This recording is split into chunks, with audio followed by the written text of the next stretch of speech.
So good morning, everybody. This Torah portion is Beshalach. It is the Torah portion of song, and it's a custom this Friday before Shabbos to make kasha and put it out for the birds because of the many reasons, but one of the fun reasons is because not only did the Jews sing after the miracle and the crossing of the Red Sea, the birds sang. So we recognize the beauty of the birds singing along. So we put out kasha for the birds. It's a beautiful custom. You put it before Shabbos. So it's a beautiful custom.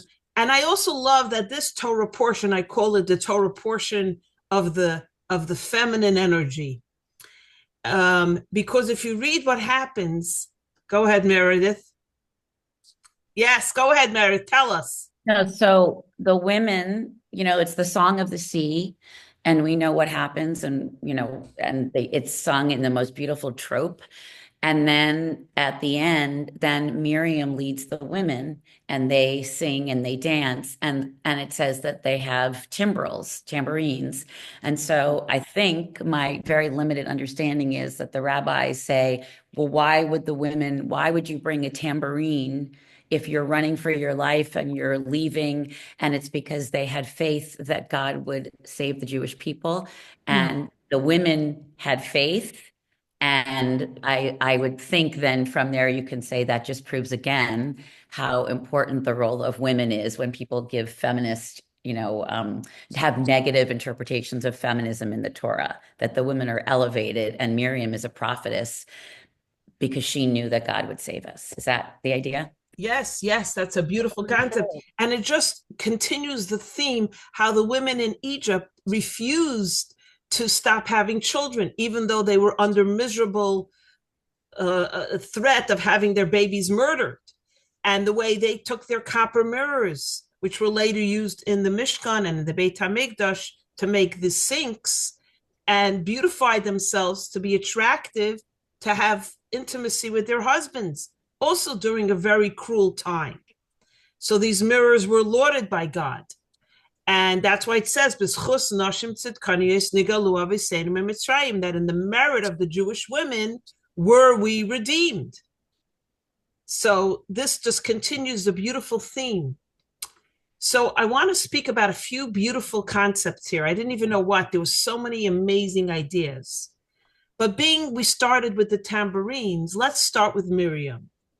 Now we know Moshe, B'nai Israel, Oz Yashir, first of all, past, future tense, they will sing. So question number one, didn't they just sing? Why does it say they will sing? If you look at, and we say Oz Yashir every day in our prayers, by the way, not only in this week's Torah reading. Oz Yashir was adapted as part of our daily prayers. So why was we say we will sing? The second thing is we know Moshe sang these 19 phrases with the Jewish people, the men, the women, everyone sang. And then Miriam, it says, took the women achareha, they followed her, and she sang with them her own song, one phrase only, one verse. And she's now 86 years old also. She, remember the story began, we met her as a 4-year-old prophetess. Now she's 86 years old when they left Egypt and came to the Red Sea. So here's a few things I want to start with. So you have to understand that the story of Miriam didn't begin at the sea. The story of Miriam began in Mitzrayim, in Egypt. And I know we've spoken about it, so I'm going to do it very briefly. Remember when Paro comes into power and he announces all the baby boys shall be killed at birth. And he tells Shifra and Puah, the midwives, Miriam and her mother Yocheved, do whatever it takes. Say the child was stillborn, crush the child at birth, strangle the child at birth. Do whatever you can. Just make sure those baby boys don't survive the birth. So first of all, she defies an Egyptian king. Think about someone defying Hitler, Yimach Shemai. Someone defying Stalin, how dangerous it was. Then her father, Amram, who is the leader of the Jewish people, announces that he's divorcing his wife, Yocheved, and everyone should separate from their wives because we cannot have any more children. So to avoid intimacy, separate from your wife. We're not going to bring any more children to this awful world. Yes, it's in the different parsha that in Rashi and so on, different commentaries. I don't have time to now show every source, but I could if you want to. So Miriam is a prophetess, and she gets the prophecy that there is going to be a redemption. So she says to her father, you're worse than Paro, Dad. Yeah. Not only you're not allowing boys to be born, girls will now not be born because of you. So you're preventing any children from being born. So when Amram hears the prophecy of his daughter, the Talmud relates how he pats her on the head and he revokes his decree, and everyone remarries their wives, and suddenly hundreds of children are born, Baruch Hashem. Now fast forward, his beautiful baby Moshe is born, called Tovia, and it says that there was a light in the house when his son was born. Now she's 6 years old, and then 2 months later, because he's born premature because God makes a miracle, he shouldn't be taken at birth because they would watch your due date. Now his mother has to put him in a basket, and who knows what's going to happen to him, right? She has to give him away. So it's this Talmud relates how Avram went over to the daughter that he had previously hugged for highlighting the fact that he needed a little more faith, and now he kind of patches her on the head and says, this is the result of your prophecy. Your own brother is now going to have to die, in a sense. And imagine a 6-year-old, even though she's a prophetess, the pain of hearing that from her father. But she doesn't give up. She knows in her heart, she knows her connection to God, and she follows Moshe. Remember, she watches, and she's instrumental in making sure that her mother is the midwife, not the midwife, the nursemaid who feeds her brother, and he grows up, under the tutelage of his own mother. So this is what Miriam experiences.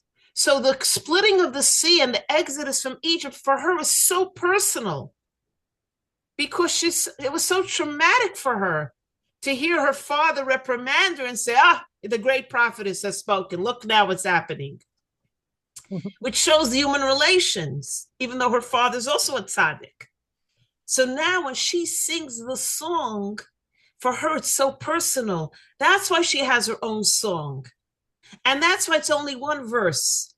Because in that one verse, it is the culmination of her emotions and her trauma and her beautiful feeling, thanking God that all of this was not a farce, that all of this was worth the pain she had to go through.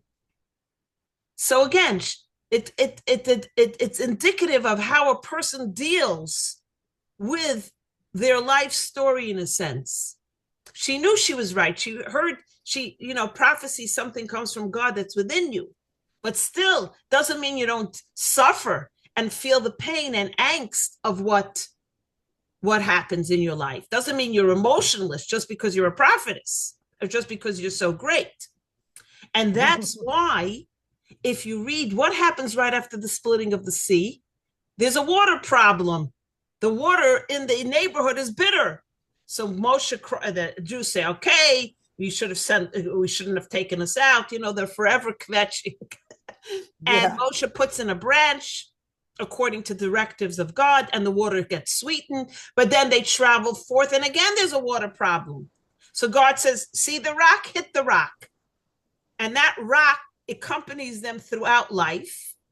And then when we read later on, right, 40 years later, Miriam dies and the water disappears and they cry out again, we're going to die of thirst, to show us that it is Miriam's merit that gives them that rock. That's why it's called the well, the Eber Shel Miriam. That rock becomes known as the well of Miriam, and is a custom after Shabbos, which I know I've mentioned, where after Havdalah, you go to a water source, a sink, refrigerator filter, whatever, and you take a drink of water and you call out the Eber Shel Miriam, because the Medrash tells us that the water of Miriam reappears after Shabbos. Where it reappears, we don't know. So we go to a water source in our area and we try to tap into that. And they say the tradition has it that it helps with labor pains, or if someone's not well, or in general health and success of your life.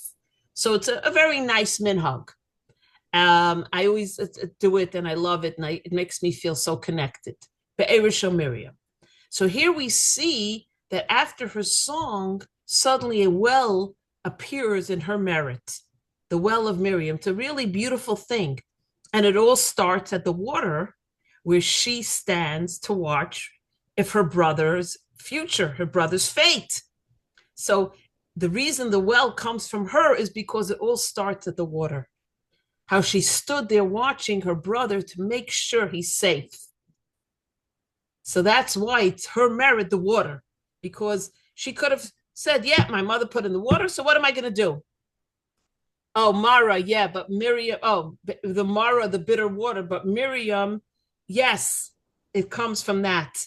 Mar, there was a bitterness, but not because she was a bitter person, but her life was bitter.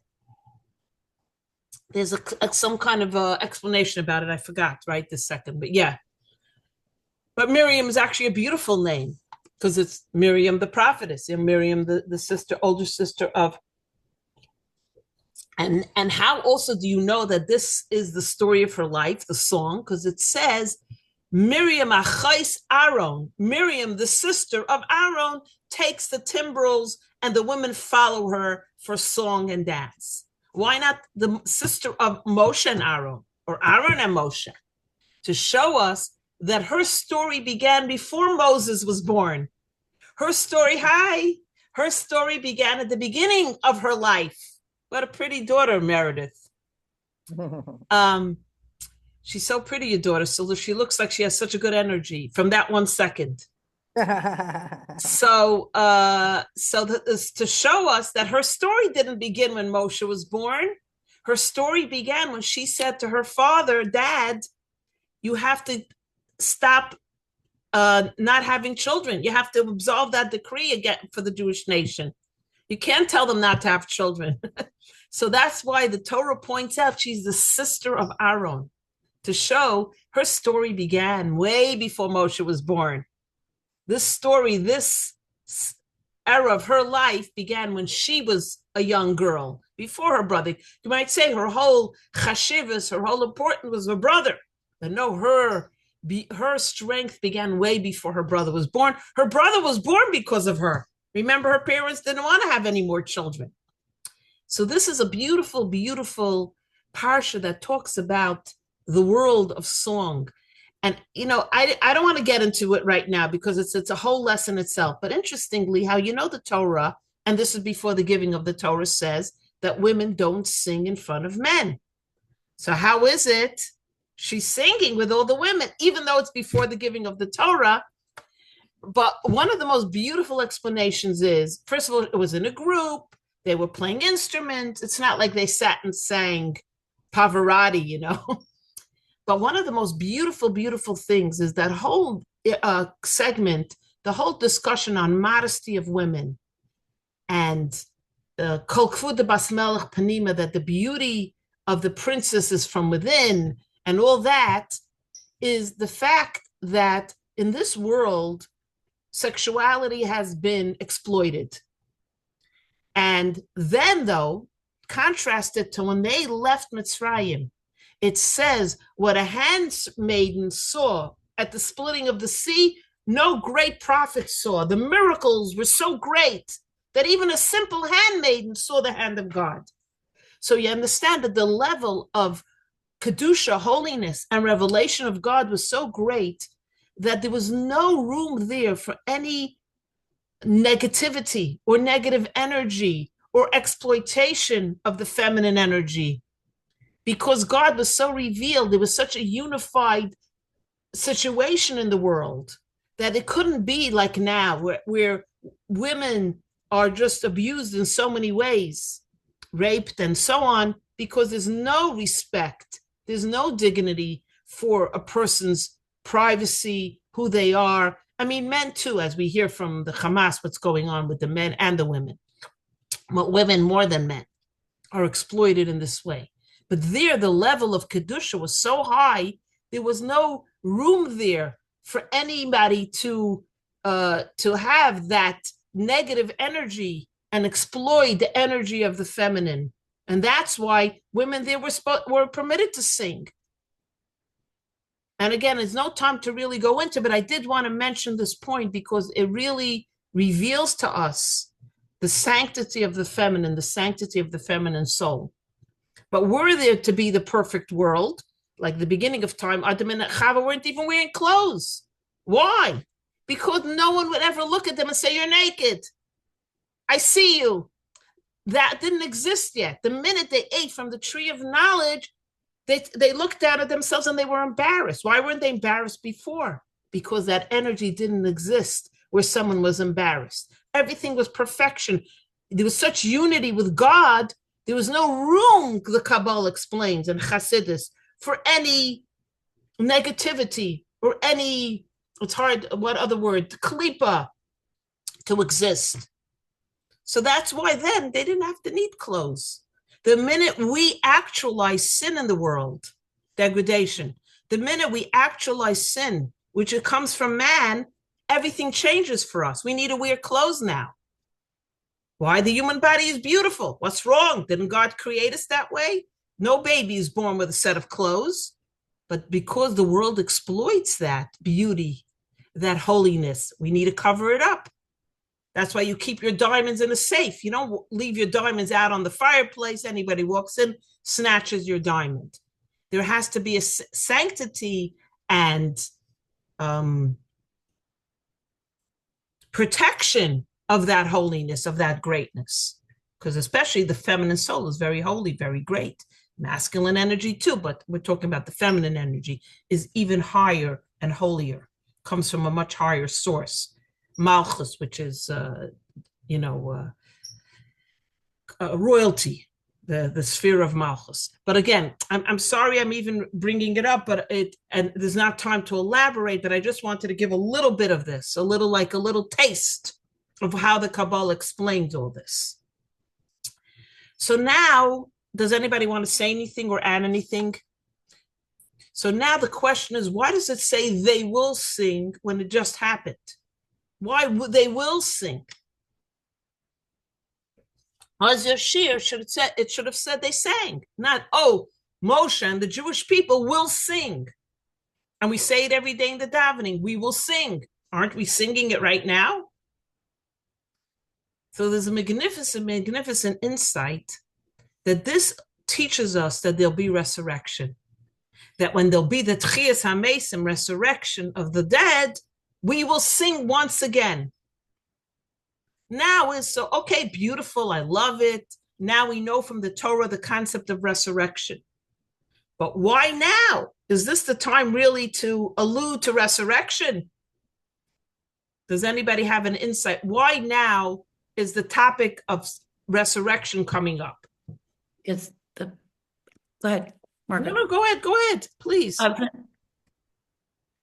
I was going to say because the people are about to be reborn because they're about to receive the Torah. Beautiful. So, that's beautiful. I like that very much. That has something to do with it. Something coming out of the water or something like that. I don't know. Possibly. So that's interesting, like a mikveh. Yeah, I see. Right. You know, that's why some people, by the way, want to be buried in Israel, because they describe in the Zohar and in the Kabbalistic text that how resurrection will happen, that everyone from out of Israel will underground, where the bodies will roll to Israel, and it'll be quite painful. So to avoid that pain, many people want to be buried in the land of Israel. But there's a beautiful, beautiful insight from the Belzer Rebbe. The reason I bring up the Belzer Rebbe is because the Belzer Rebbe's whole family was wiped out in the Holocaust, in the concentration camps. And he and his brother, by a miracle, survived and came to the land of Israel. They say the Rebbe met the Belzer Rebbe, said, and he is a soul without a body. He's so holy, so great. Ara Belzer, he was called, that he is beyond this world. That's how great this great Rebbe Belz was. And he remarried, but he never had children, which was so sad. But his brother remarried, had a son, and died right after his brother. So he raised his brother's son, his nephew, and his nephew became the next Rebbe. And he settled in Tel Aviv. Why not in Jerusalem? This is just an interesting tidbit, because in Tel Aviv, there are no churches. He didn't want to be in a city that had other religions, other churches. Remember, he was a very, very special soul. He couldn't live in a city that had other houses of worship, so to speak. That's what they wrote. So Ada Lebelzer says something fascinating. First of all, he never said Kaddish or Yizkor for his wife and children. You know why? He said they died as holy, holy souls, he says. It's so holy, they're beyond that, he said. He said the Jews that died in the concentration camps were so holy, they're beyond me saying Kaddish and Yizkor for them. Again, he had a very otherworldly approach to everything. He's a very, very special person. So he said something fascinating. He said, who left Egypt? He said, do you know that only less 80% of the Jewish nation stayed in Egypt? He said, you know that 20% only left. The others, many of them didn't want to leave. They didn't believe in the redemption. They were secular in that way. They said, what's this redemption? Where is he taking us? No, thank you. We'd rather stay here and know we're alive than go to we don't know even where.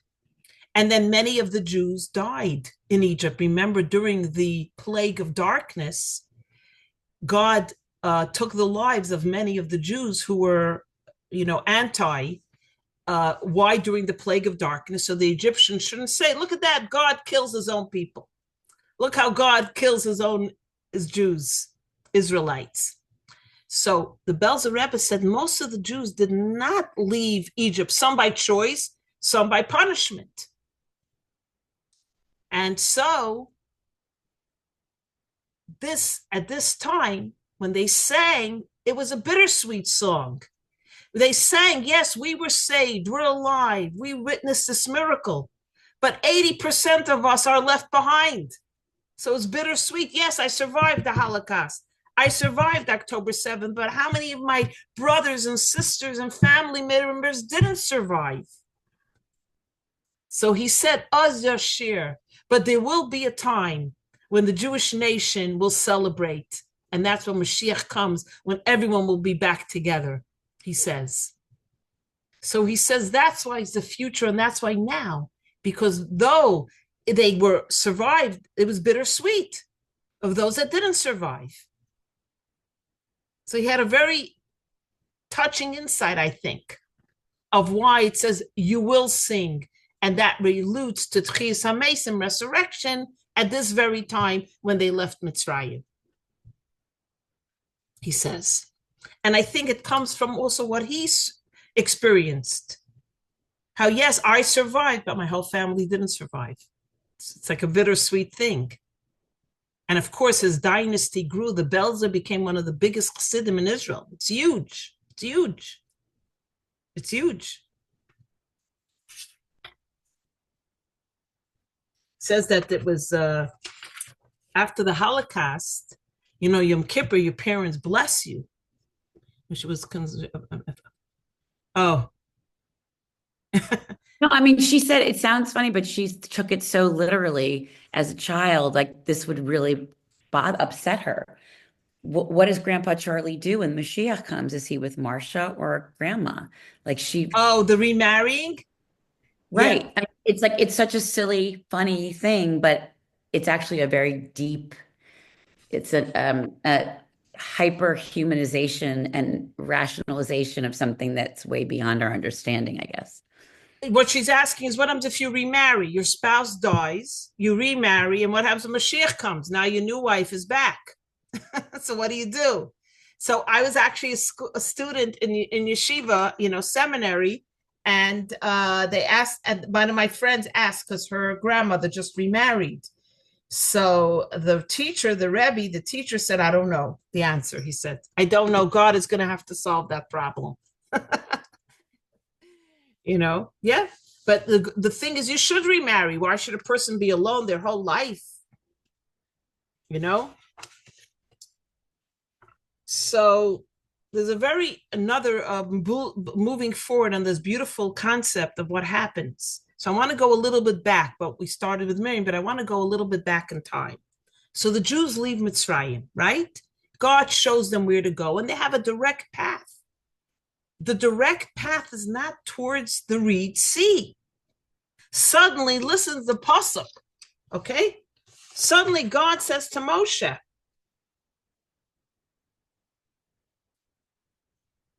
Vayeshuvu vayachnu lefnei pei hacherus bein migdal ubein hayam lefnei bal tzafain nichte tachnu alayim. God says to Moshe while they're traveling, speak to the Israelites, tell them they must turn back and encamp before Pi Hachirut, between Migdal and the sea, before Baal Tzafon, and you must encamp opposite the sea. Suddenly they're traveling a direct path, and suddenly God tells Moshe, make a U-turn and go that way, which is longer and not direct. Now, Paro is following, he has spies following what's going on. So what does Paro say? They are trapped in the land. The desert has closed in on them. They don't know where they're going. They left Egypt and they think they know where they're going. They don't know where they're going. Now's a good time to chase after them. So by God telling Moshe to kind of make a U-turn and look like they're getting lost, this empowers Paro to now decide to come after the Jewish people. Ha! So look what happens here.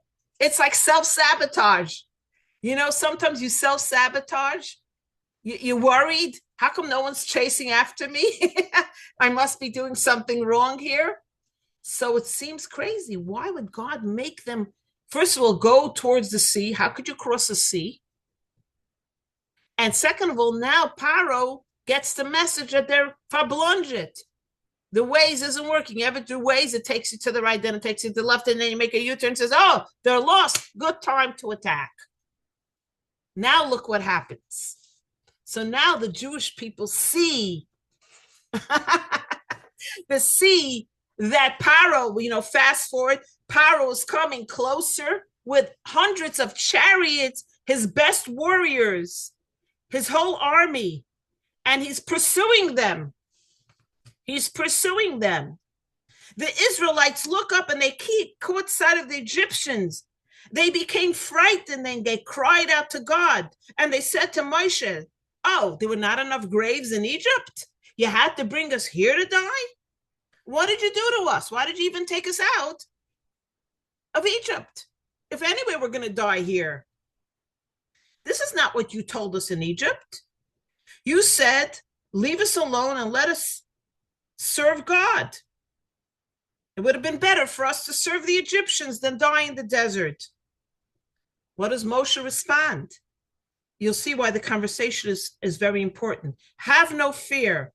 Stand firm and witness the deliverance that God will perform for you today. And this is the clincher. Ki asher isem es Mitzrayim hayayim. The Egyptians who you have seen today, Laira isem ad olam. You will never, ever see them again. God will do battle for you. You are to remain silent. This is the clincher. There's something that's happening here. Why did God make the Jews circumvent, go a weird way, out of the way, and wait by the sea for the Egyptians to come? And when they complain, why did you take us out? There were not enough graves in Egypt. You had to bury us here. Here, there's more plots for sale. So Moshe says, don't worry. The faces of the Egyptians you're going to see today, you will never, ever see again. This is the clincher. This line tells us what's going on here. This is a theme that we spoke about many times, that You can take slavery out of the Jew, out of the slave, but you can't take the Jew out of slavery, the mindset, the psychology. Now, time and time again, the Jewish people, even when they left Egypt, they complained, right? There's no water, there's no food. That's why they get manna in this Torah portion. I find Nachshon, yes, he's the one that jumps in, Nachshon. You know who his Nachshon's wife was? Miriam. Miriam is not married to Nachshon. Okay, so this is something so psychological, such a good psychological insight I want to share with you very much. Remember that God understood his people very well. God, was the ultimate therapist through Moshe. What's another story in the Torah where God does not say, don't look back at your enemy. Don't look back. Anybody remember? Very good. Lot. So Meredith, tell us what happens with Lot.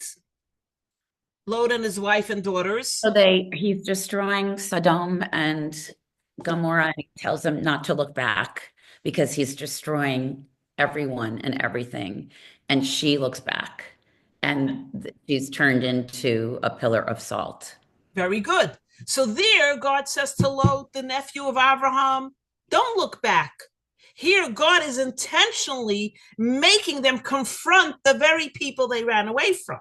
What's the difference? Why there, God says, don't look back. Here, God says, I want you to look at the faces of the Egyptians because you're never, ever going to see them again after this. And this is also the reason we have the Pesach Seder with so many steps. Everybody says, why so many steps? Why can't we get to the meal right away? Well, if you're in my house, you get to the meal right away because I feed the family before the Seder. And I put food on the table, especially at our community Seders, because God understands that sometimes the biggest therapy is to confront the abuser, confront the pain, confront the trauma. It doesn't help if God takes them into Israel right now and then on a El Al 747. They're there. Good. God tells Moshe, let them look at the faces of Paro because they're never going to ever see them again. Because once you bring out your childhood trauma or any trauma in your life and you confront it, you can work it out and you could free yourself. It's a long process, but you can free yourself to that which happened to you. But if you don't confront and face on that what happened to you, whatever it is in your life, you will never be free of your Paro. You will never be free of your Egyptians, the things that enslave you in your life. Now, remember, the Jews that left Egypt left willingly. They wanted to leave Egypt. That was the difference between them and Lot. Lot, if you remember the story, there's a shalshelas where Lot didn't want to leave. The angel schlepped him out. He was thinking of not to leave. Why? His 2 children were married to Sodomites, his 2 daughters. His other 2 daughters were betrothed to Sodomites. He was just appointed as one of the judges of the Supreme Court of Sodom. He made it. He made it in Germany. He made it in life. He who came in as a stranger was now accepted by society as an intelligentsia. Why should I leave this life? It's such a good life. I'm finally accepted by those people, the people of my country, of my city. I'm finally one of them. He convinced himself. He didn't want to leave. There's a shalshelis, which is the Torah trop note. He didn't want to leave. God said to the stranger, schlep him out. He has no choice. He's leaving. So he didn't want to leave. He couldn't look back because you look back, he'll go right back. The Jews wanted to leave Egypt. They wanted to leave, but they still had the trauma of the abuse they suffered. So you want to leave. Of course, they wanted to leave their abusers and the slavery, but that God knew that they needed to look at those faces one more time. confront the enemy, see the enemy drown in the sea and get what they deserved. And then they could move on. So in this Torah portion, herein lies such a powerful message about dealing with what has hurt you, how you must deal. And that's why, I will talk about it more Pesach time. But I think I've spoken about it in the past. The Afikomen, the culmination of the Seder, Afikomen is reveal that which was concealed. That by the end of the Seder, the therapy that you put yourself through hopefully reveals pain, anger that has been concealed within you, and you release it finally through the 12-step program. That's why the matzah of the Afikomen is a broken piece of matzah. Why isn't it a whole beautiful matzah? Bring it out, frame it. Wow, this is the Afikomen. But it's symbolic that we're all broken. It is in our brokenness that the greatest healing and connection comes. If you're riding high, it's very hard for you to confront. I'm perfect. Everything is perfect in my life. Possibly the broken Mishkan, the broken tablets. That's why they were kept, by the way, which I discussed last time. Why did the broken ones, which symbolize the chet, be kept? But in a second. So that's the broken matzah, to show that everyone has a brokenness. We have to confront that brokenness. And so the whole symbolism of the Seder is not only, oh yeah, God wants us to dip maracharoses, and then we have to eat the shank, the egg dipped in salt water. It all is a process of working out our pain and our internal conflict. Like we said last week, when we dipped the vegetable, which is the tunic, in salt water, we're reminded of what happened with Joseph. We're confronting what we did. And we dip the maror in charoses to, again, say bitterness has to be now replaced with sweetness. You can't live your whole life a bitter life. You have to get rid of that anger, get rid of that pain, because it hurts you more than it hurts the person that did it to you.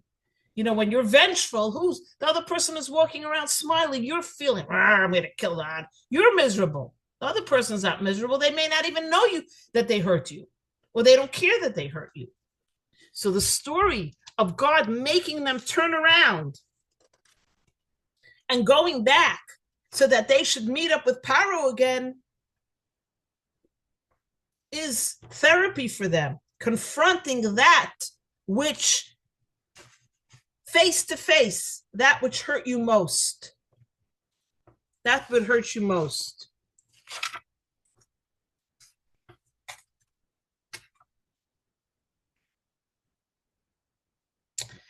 Does anybody want to say anything, add anything?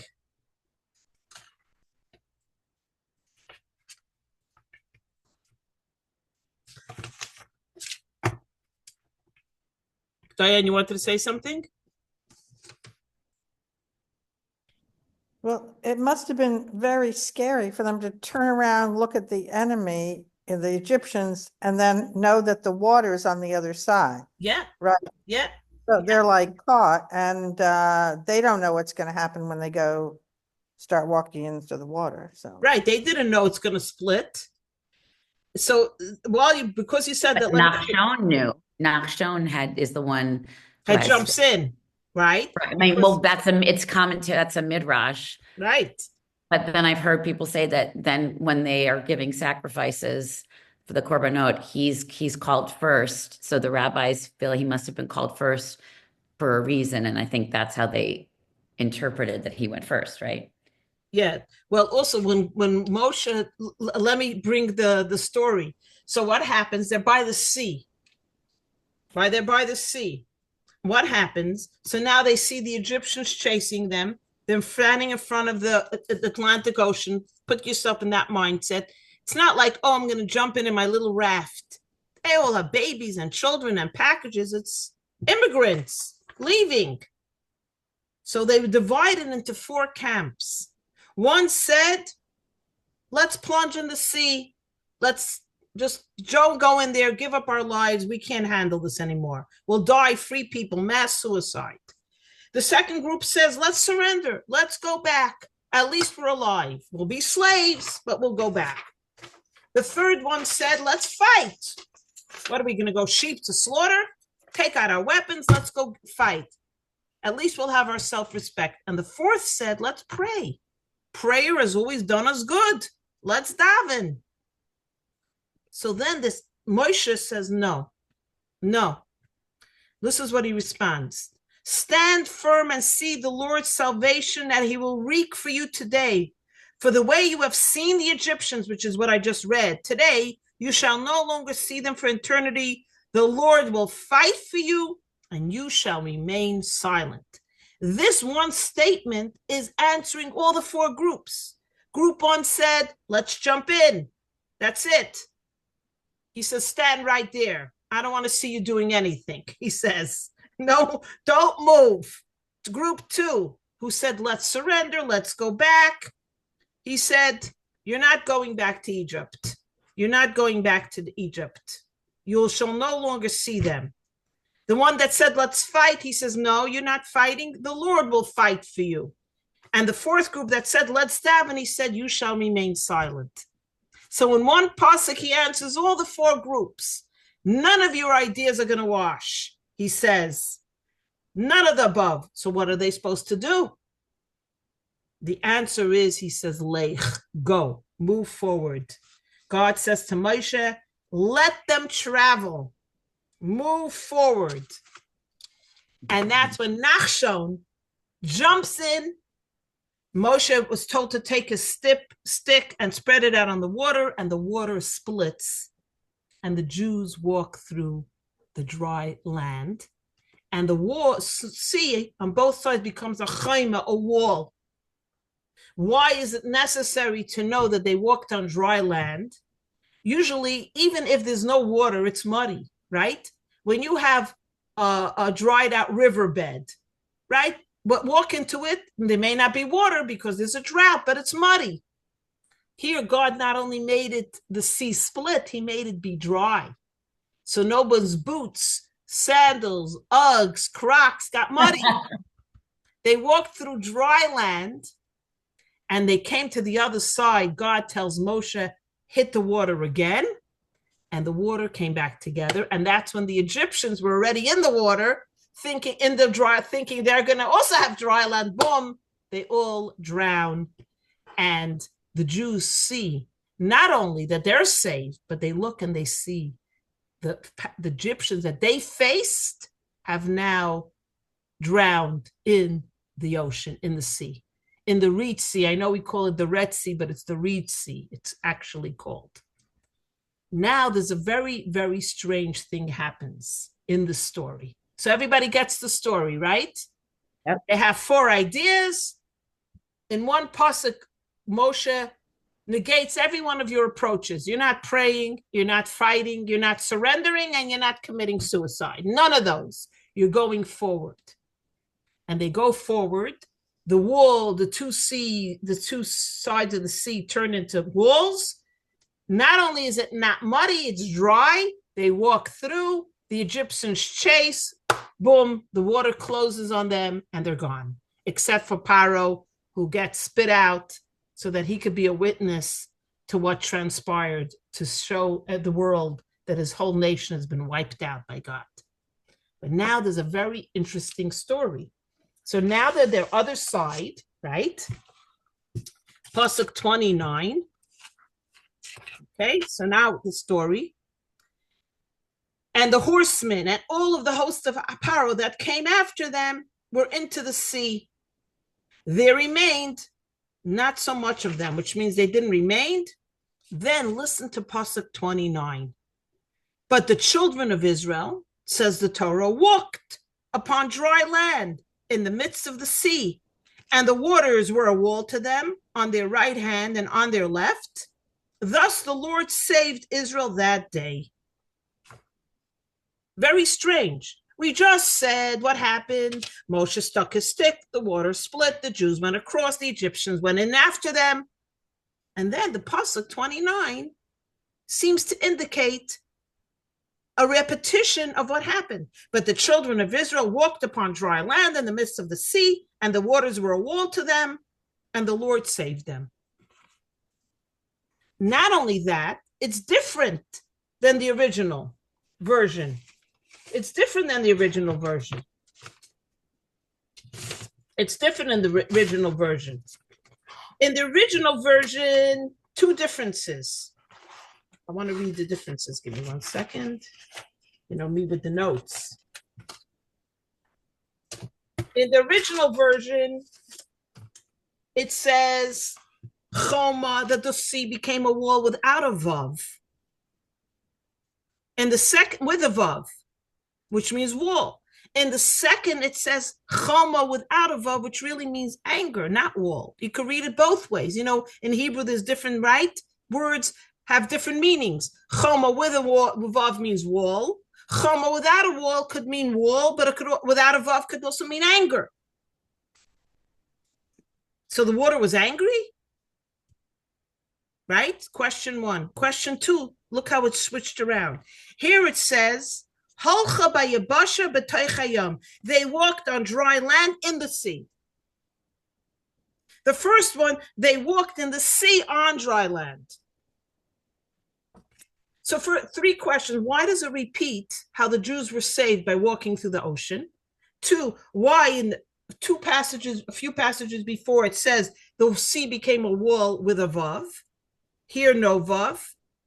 Third one, why does it reverse it? Here, they walked on dry land in the sea, and there they walked in the sea on dry land.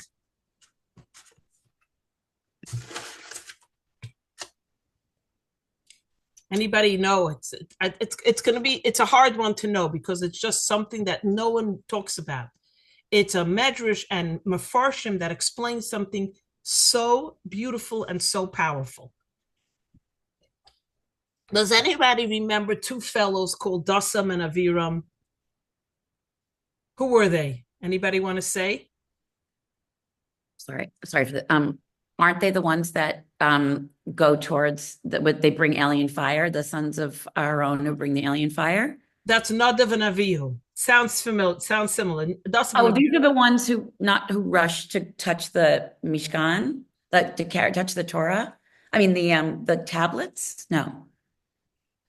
So Dasam and Aviram is, as a matter of fact, people even use it today, are the quintessential troublemakers, rabble-rousers.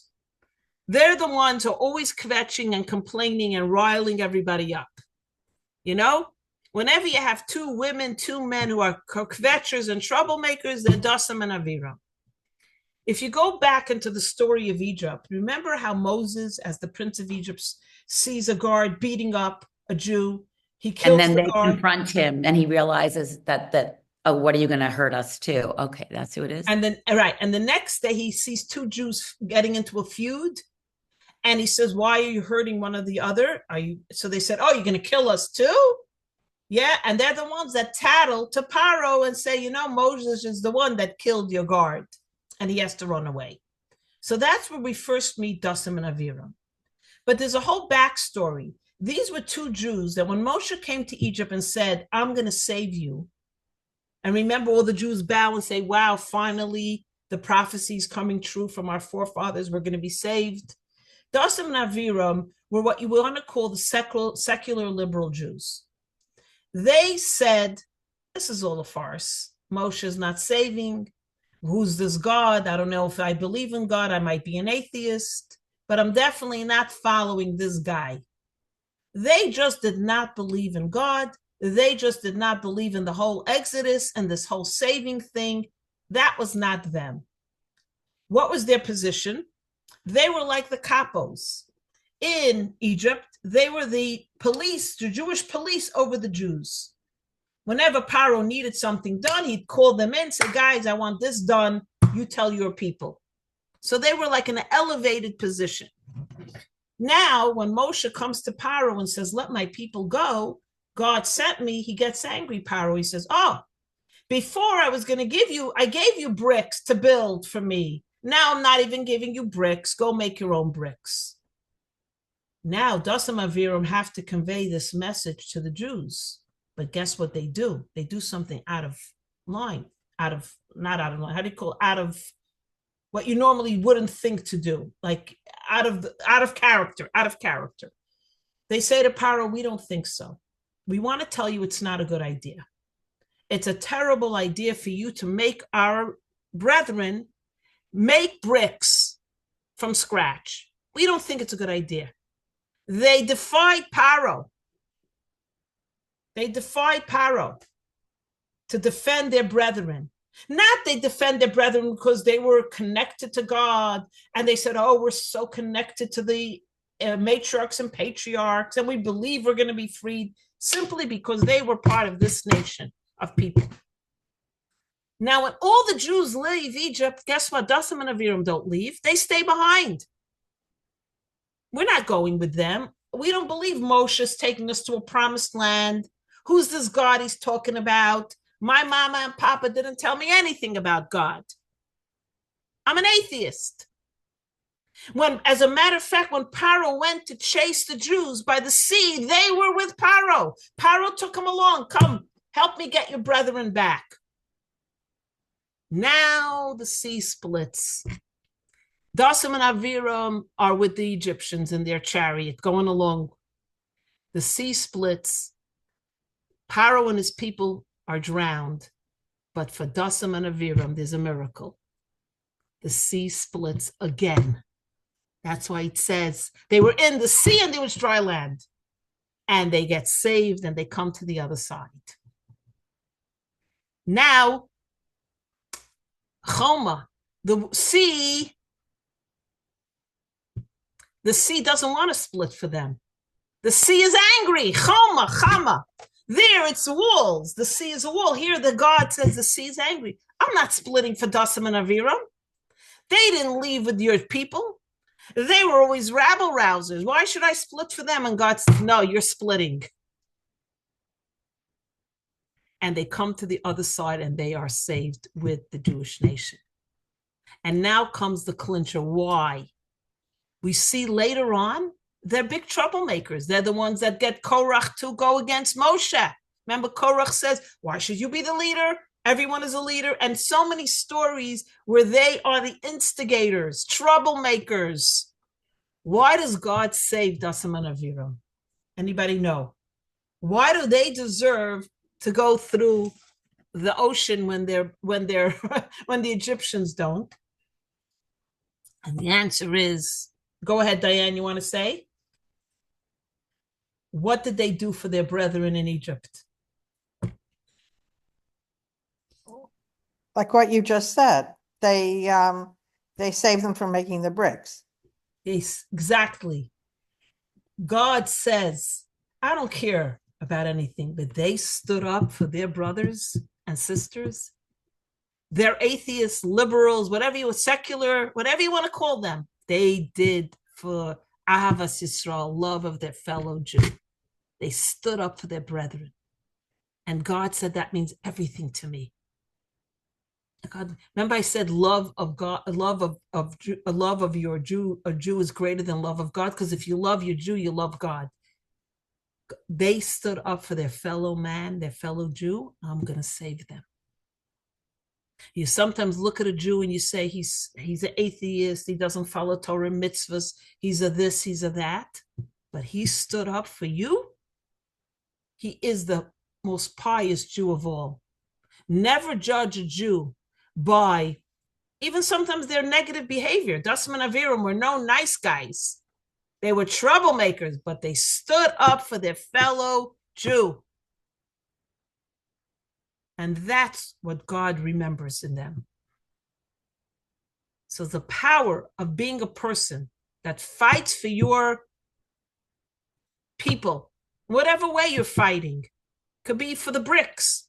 It could be a soldier in Gaza putting on his life for you.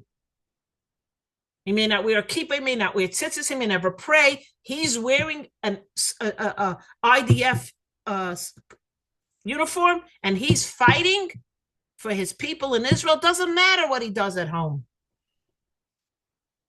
But he's putting his life on the line for his brethren, for his people. And that's what God is telling us in this Torah portion. Dasim and Aviram, troublemakers, rabble rousers, atheists, but they stood up to Paro. They could have been killed on the spot. He could have said, get rid of these two guys, get me two other guys. He listened to them. He heard them. And for that, their lives get saved with the rest of the Jewish nation. So to me, it's the lesson that never look at another Jew and judge them unfavorable. You never know how that Jew, yeah, they may not follow your way that you think they should be.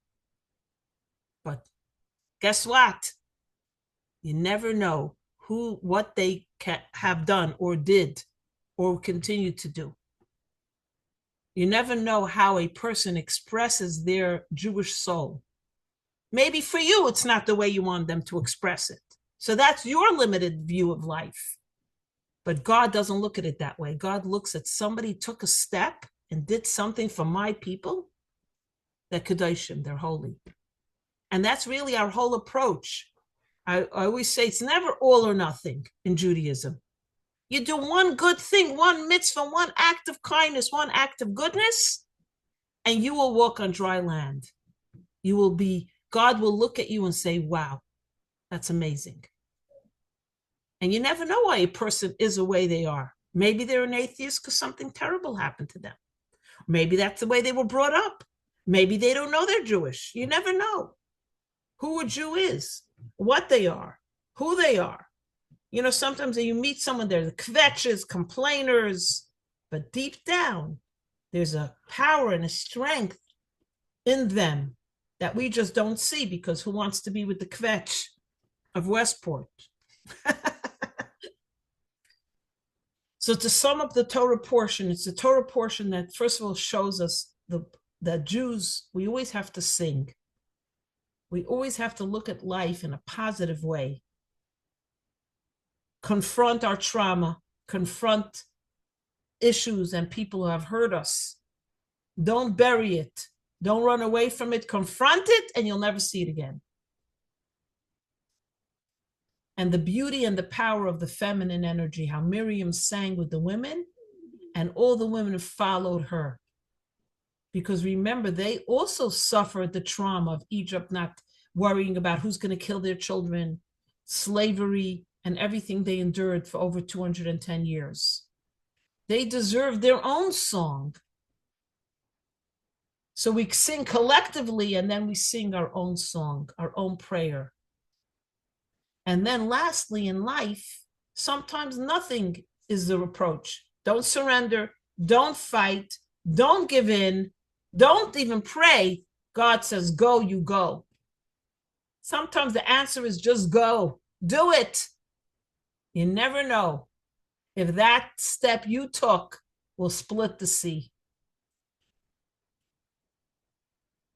So it was a lot of different ideas today, but I think it comes all together in a way when we digest it. So I hope and pray that everyone have a wonderful Shabbos, a beautiful Shabbos, a peaceful